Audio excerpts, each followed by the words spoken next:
전근대 한국 사이의 고대 사회의 종교와 사상, 이제 문화사 하도록 하겠습니다. 문화사에서 첫 번째로는 유학은 고대 사회에 어떤 영향을 하였을까? 유교 유학이라는 것, 이거는 한국 사회랑도 연관이 깊은데 공자가 만든 거죠. 공자가 그 춘추 전국시대 때 만들어냈고, 그 유학이 이제 우리 동아시아 전체에다가 많은 영향을 주게 돼요. 동아시아라고 하는 거는 뭐 중국, 한국, 일본, 그리고 베트남까지 이런 나라들 전체가 그 유학의 공자가 만드는 유학의 영향권 안에 있었고 그 영향을 많이 받았던 나라들입니다. 보도록 하겠습니다. 유학의 수용. 전례는 당연히 중국에서 전래됐겠지. 공자가 만들어냈으니까 중국으로부터 전래됐는데 모든 국왕들은 삼국시대뿐만 아니라 그 이후에 뭐 조선, 고려, 뭐 모든 국왕, 우리나라뿐만 아니라 중국, 일본도 마찬가지예요. 대부분 다 유학을 좋아합니다. 왜 모든 국왕들은 유학을 좋아하느냐? 유학에서 강조하는 것 자체가 충성, 효도, 뭐 신의 이런 거를 강조하거든. 특히나 충성은 그 대상이 누구다? 국왕이지, 국왕. 국왕에 대한 충성을 강조하는 게 유학이에요. 그러니까 왕들은 당연히 좋아하겠지. 유학을 장려를 하고 유교 인재를 많이 양성한다는 것은 결국 왕에게 충성하는 유교 인재는 곧 국왕에게 충성하는 인재가 되는 거야. 그래서 왕들은 모두들 이 충성을 장려하고 유학을 장려하게 됩니다. 자, 수용 배경. 국가 통치에 유용하다. 국왕에 대한 충성, 민생 안정, 그리고 하나 더 하자면은 중국에서 온 거니까 이걸 통해서 중국과의 교류에도 좋은 영향을 주었습니다. 자, 그래서 이제 유학을 통해 인재를 양성하고자 했습니다. 그럼 각 국가별로 어떻게 유학을 장려했느냐? 유학을 장려하려면은 방법은 이런 겁니다. 학교를 만들어서 유교 경전을 공부를 시키는 거, 그리고 뭐 유교 경전, 이 책들, 유교 그러니까 교과서라 생각하면 돼요. 유교 공부하는 교과서, 그 경전을 공부를 시키는 거.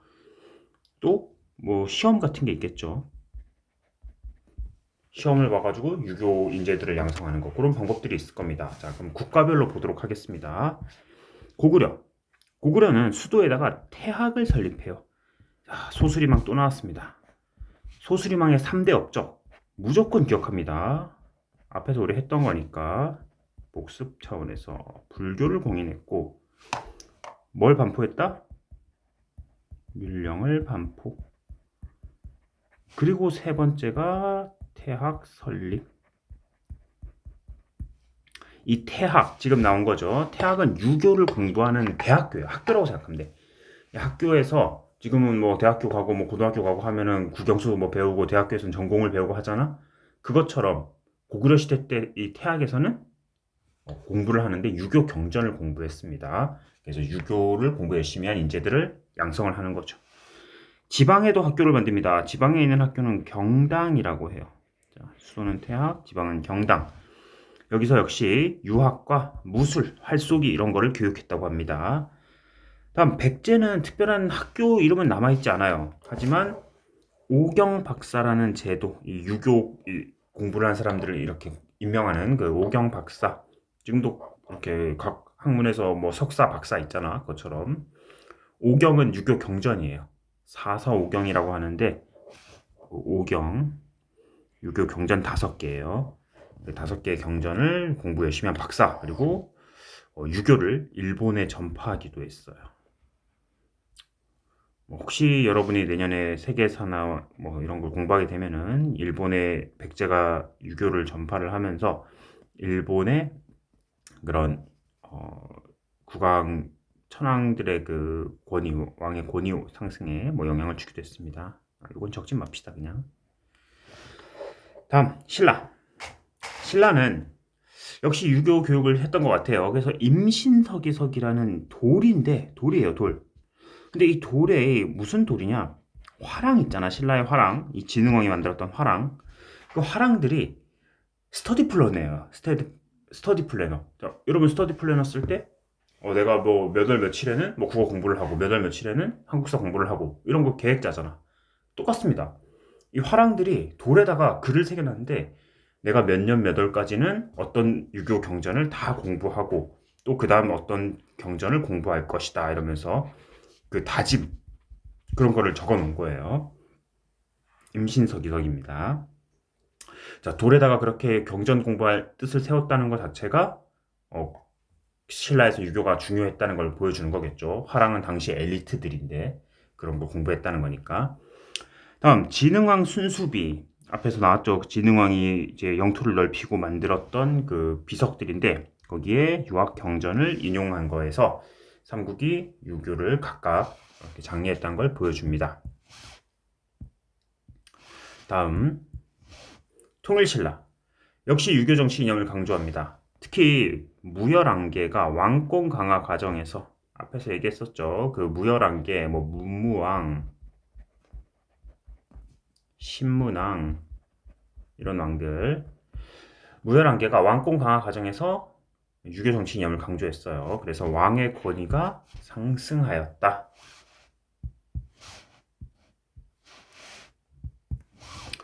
유학교육 어떻게 그러면은 통일신라에서 이거는 지금 통일신라 이야기예요. 안 적혀 있어서 어떻게 통일신라는 유학교육을 장려했느냐? 먼저 학교 만듭니다. 똑같아요.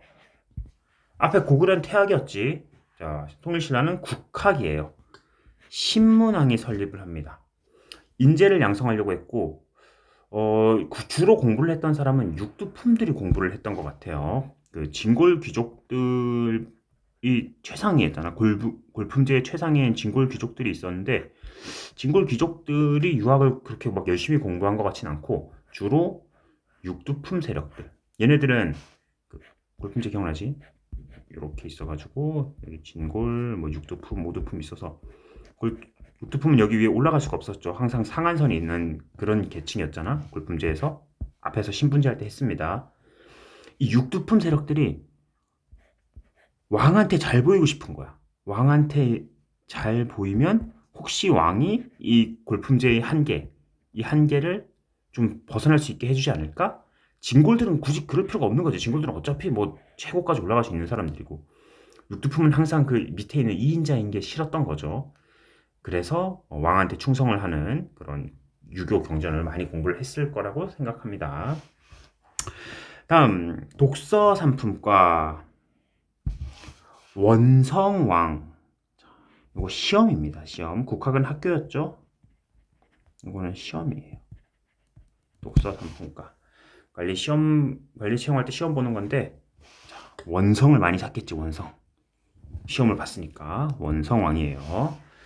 원성왕 때 실시를 했습니다. 유교 경전의 이해 수준을 평가하여 관직에 등용하였습니다. 유교 경전의 이해 수준. 골품제 때문에 제 역할을 못해요. 다시 한번 얘기하지만 이 골품제 때문에 상한선이 있잖아. 올라가지를 못해. 아무리 뭐 육두품들이 독서삼품과를 통해서 훌륭한 인재가 됐다 해도 훌륭하게 이제 독서삼품과를 통과했다 해도 골품제에서는 어쩔 수가 없습니다. 자, 그런 제도가 있었어요. 발해에서는 어땠느냐?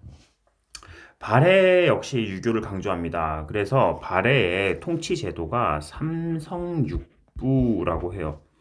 뭐 지금 우리나라 치면은 뭐 육부가 이제 뭐 장관 있잖아. 뭐 국방부, 행정안정부, 교육부 이런 그런 부서 같은 거라 생각하면 돼. 쉽게.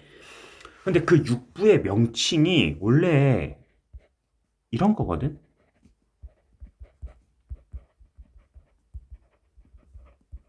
그래서 뭐 혹시 사극 같은 거 봤으면 알 수 있는데 뭐 이조판서, 호조판서, 예조판서 뭐 이런 게 있잖아. 그 이호의 병영공인데 발해에서는 이거를 명칭을 자기네 나름대로 바꿔서 씁니다.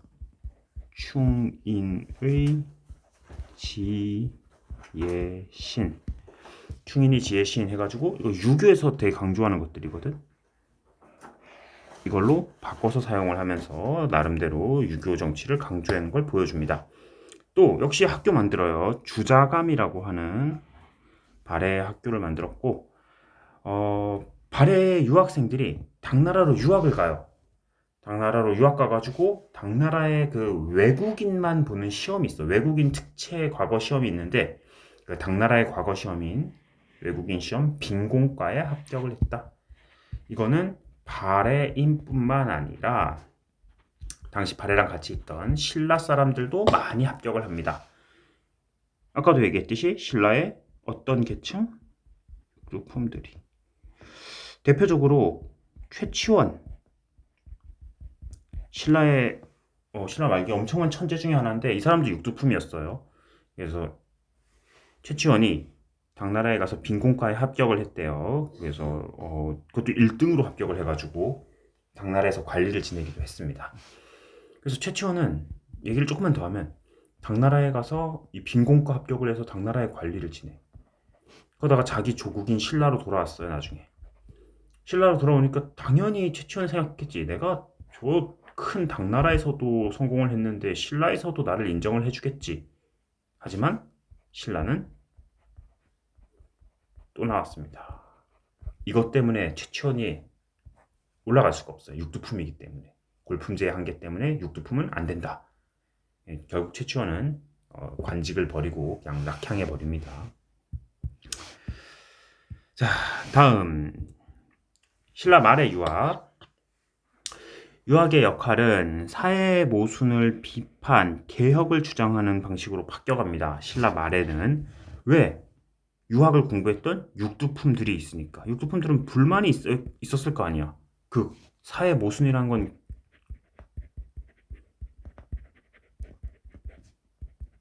이거거든 결국. 골품제의 모순. 그런 걸 비판하고 이걸 좀 바꿔라. 개혁을 주장합니다.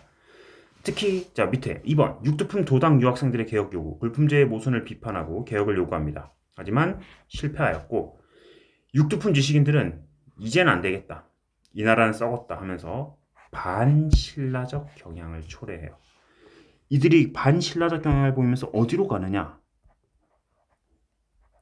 앞에 정치살 때 나왔었죠. 호족 세력에게 가서 힘이 됩니다. 호족들에게 이제 붙어서 그들을 돕기 시작해요. 그래서 뭐 궁예, 견원 뭐 그것뿐만 아니라 뭐 많은 이런 호족들이 있을 때 그 옆에는 육두품 세력, 육두품 이제 학자들이 도움을 주기도 합니다.